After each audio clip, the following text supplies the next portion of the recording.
And it's that wonderful time of year again. Hello, brothers and sisters, and welcome back to another awesome episode of the Gothically yours, Professor M. I'm Professor M. I've got my black Christmas tree up. I'm going to be showing you a little bit of celebration of the Gothmas today, Professor M style.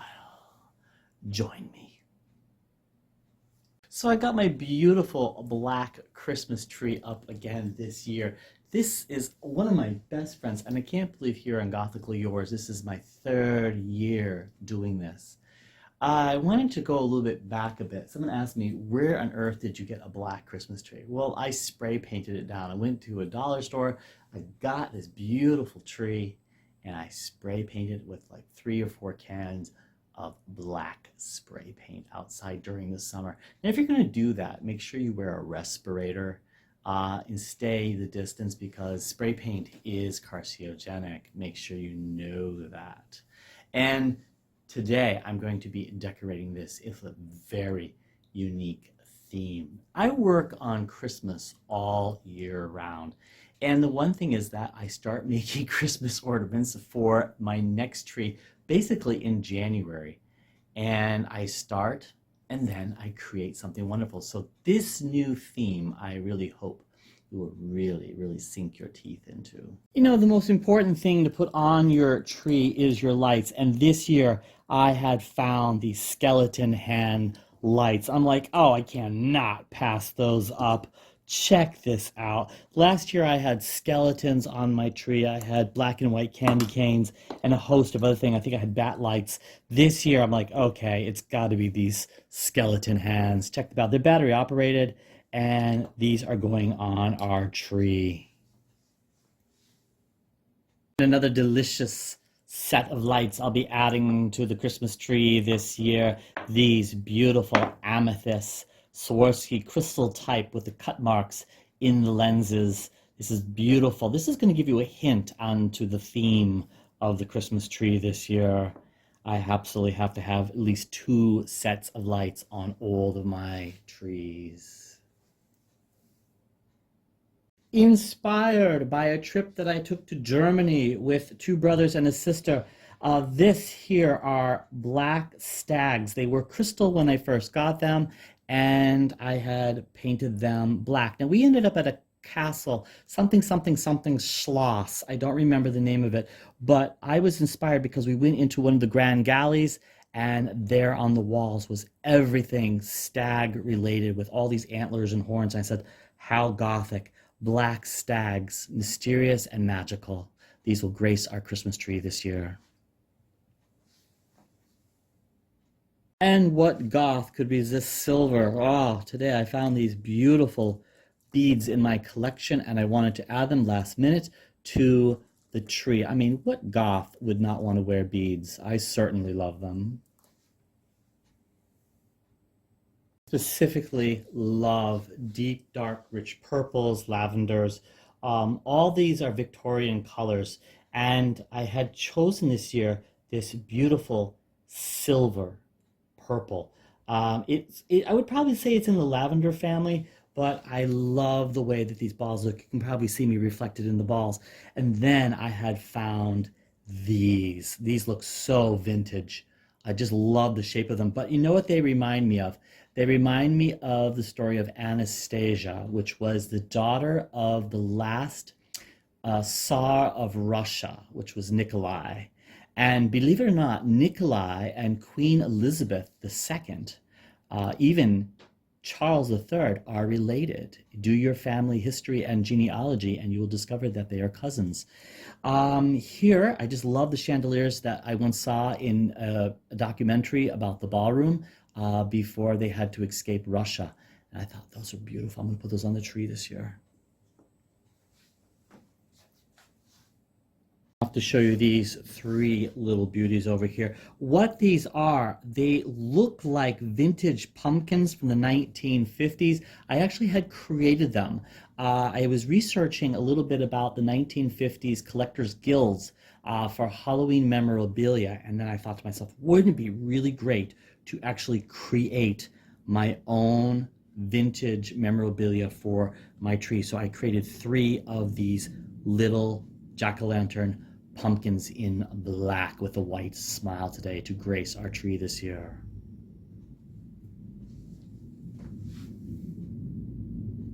These were an absolute must-have this year. If you're wondering what you're seeing over here, they are peppermint spiders. Yes, Christmas candy spiders.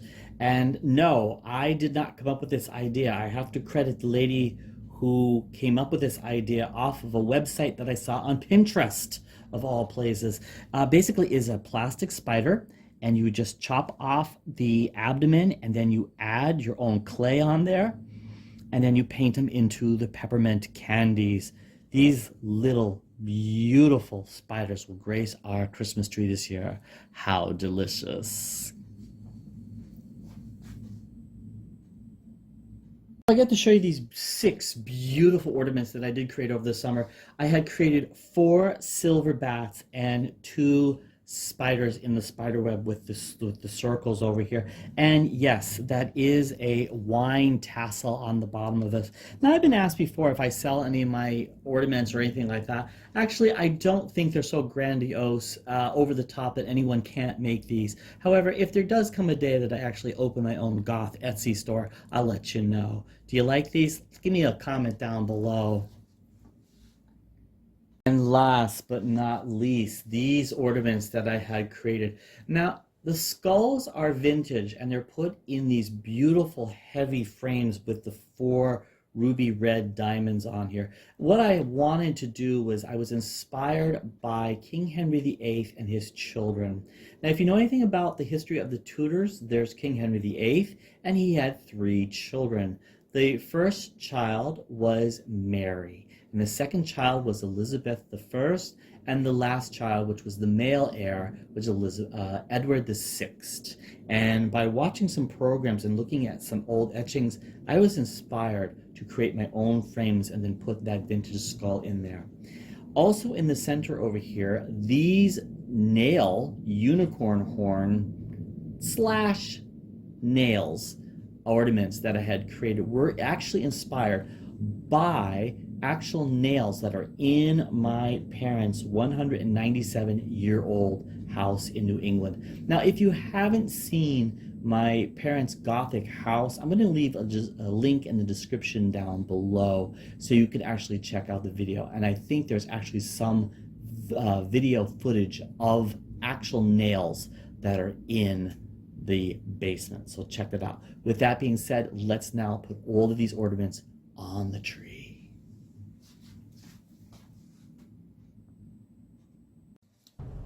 Now, the first and foremost thing is that when you put up any tree like this, you need to put on the lights first.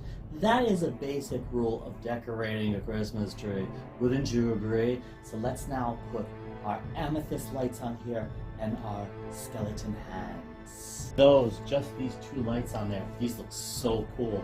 So let's now put on more of the ornaments. What should we put on next? I know, the beads. Layer ornaments that I love are these chandelier inspired ornaments in silver. I'm just going to put a few of them on there. Not too much. I've got a lot of material to put on my Christmas tree this year. And one thing I have to suggest to everyone out there, have your Christmas tree dripping with stuff. The more stuff you put on there, the better it is. Someone might not agree with me and say, "Ew, it's overkill." No, you can never have enough. It's never enough. I like stuff just dripping off my Christmas tree. My next inspirational color I'm going to put on here are the lavender Christmas balls for a little bit of blossoming color. So I decided now that I'm going to put on my stags over here. I love these. This was the highlight of waiting for Christmas this year.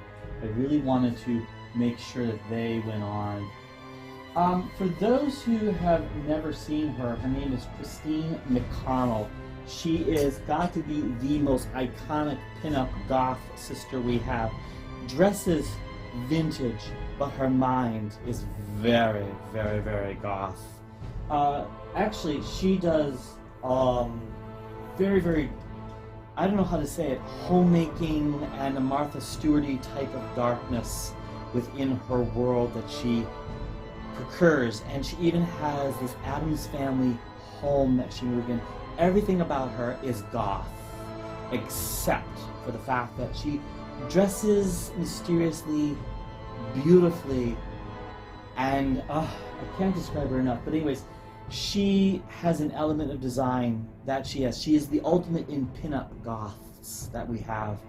Check her out. If you've never seen any of her program, you'll be quite surprised by the dark stuff that she produces in her world. But just wanted to share that with you, these stags on here. The next element that I want to put on this year, here are my vintage pumpkins. My next layer that I'm putting on are the candy spiders.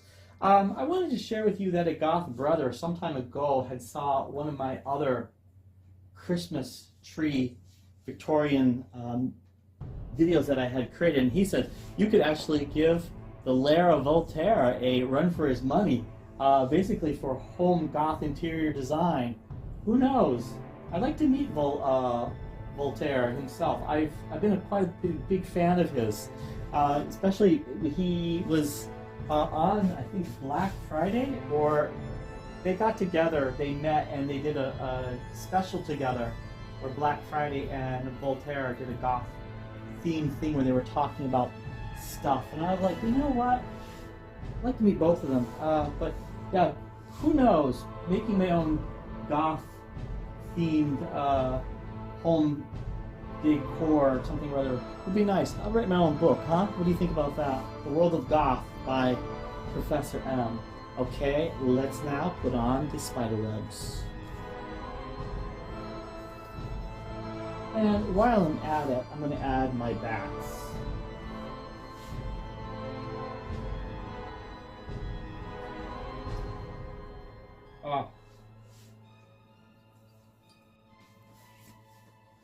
Now I'm going to add these very special Creation Celtic crosses. Handmade just for this tree. You never know what the tree is going to turn out like. You never know what it is until you can create a theme, and you can create something that has that desire of what you wanted to create. But in the end, you never know what it's going to look like exactly until the final product is done. The pieces in two frames around them. I want those to be highlighted. I want someone to actually see those up front and personal when they come over. Last but not least, the icicles nails that I have done, these beautiful unicorn horn elements that I'm adding to my tree. This tree is just simply dripping with goth inspiration, I tell you. It's exactly what I wanted it to look like.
Now, with that being said, I hope that you've enjoyed this absolutely wonderful tutorial on how to create a Gothic style Christmas tree. Now, if you haven't figured out the theme so far, it's all to do with history. All the things that I had mentioned had to do with memories of my travel and things from the past.